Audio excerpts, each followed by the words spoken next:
नमस्कार मित्रों, महाभारत के कर्ण पर्व के अंतर्गत 82वें अध्याय में धृतराष्ट्र संजय से पूछते हैं कि संजय, कर्ण के पास जो शक्ति थी वह यदि एक ही वीर का वध करके निष्फल हो जाने वाली थी तो उसने सबको छोड़कर अर्जुन पर ही उसका प्रहार क्यों नहीं किया।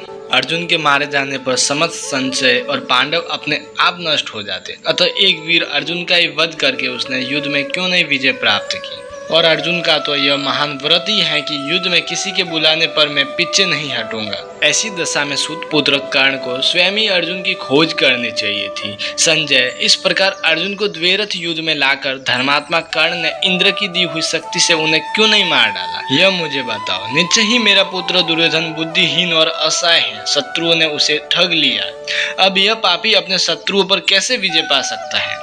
जो इसकी सबसे बड़ी शक्ति और विजय का आधार स्तंभ थी, उस दिव्य शक्ति को घटोत्कच पर चलवाकर श्री कृष्ण ने व्यर्थ कर दिया। जैसे कोई बलवान पुरुष टूटे हुए हाथ का फल छीन ले, उसी प्रकार श्री कृष्ण ने उस अमोघ शक्ति को घटोत्कच पर चलवाकर अन्यत्र के लिए निष्फल कर दिया। विद्वान, जैसे सुअर और कुत्ते के आपस में लड़ने पर उन दोनों में से किसी की भी मृत्यु हो जाए तो चांडाल को लाभ ही होता है, उसी प्रकार कर्ण और घटोत्कच के युद्ध में मैं वसुदेव नंदन श्री कृष्ण का ही लाभ हुआ मानता हूँ। घटोत्कच यदि कर्ण को मार देगा तो पांडवों को बहुत बड़ा लाभ होगा, और यदि व्यकर्तन कर्ण घटोत्कच को मार डालेगा तो भी इंद्र की दी हुई शक्ति का नाश हो जाने से उनका ही प्रयोजन सिद्ध होगा। मनुष्यों में सिंह के समान पराक्रमी बुद्धिमान वसुदेव नंदन श्री कृष्ण ने अपनी बुद्धि से वही सोचकर पांडवों का प्रिय तथा हित करते हुए युद्ध में सूत पुत्र कर्ण के द्वारा घटोत्कच को मरवा दिया। फिर संजय ने कहा, राजन, कर्ण भी उस शक्ति से अर्जुन का ही वध करना चाहता था।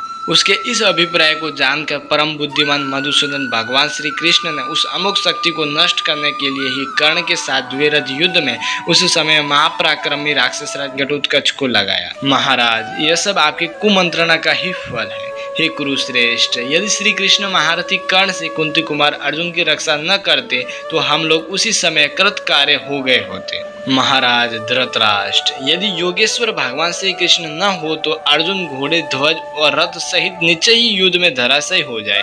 राजन, नाना प्रकार के विभिन्न उपायों से श्री कृष्ण द्वारा सुरक्षित रहकर ही अर्जुन सम्मुख युद्ध में शत्रुओं पर विजय पाते हैं। श्री कृष्ण ने विशेष प्रयत्न करके उस अमोघ शक्ति से पांडु पुत्र अर्जुन की रक्षा की है, नहीं तो जैसे वज्र गिरकर वृक्ष को भस्म कर देता है, उसी प्रकार वह शक्ति कुंती कुमार अर्जुन को शीघ्र ही भस्म कर देती। तो फिर मित्रों, ये था आज का हमारा वीडियो। इस वीडियो में आपने जाना कि किस प्रकार भगवान श्री कृष्ण ने महारथी कर्ण के उस अमोघ अस्त्र से अर्जुन की रक्षा की।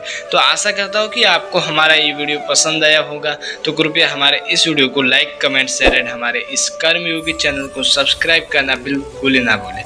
तो फिर चलिए मित्रों, आज के लिए इतना ही। फिर मिलते हैं अगले वीडियो के साथ में।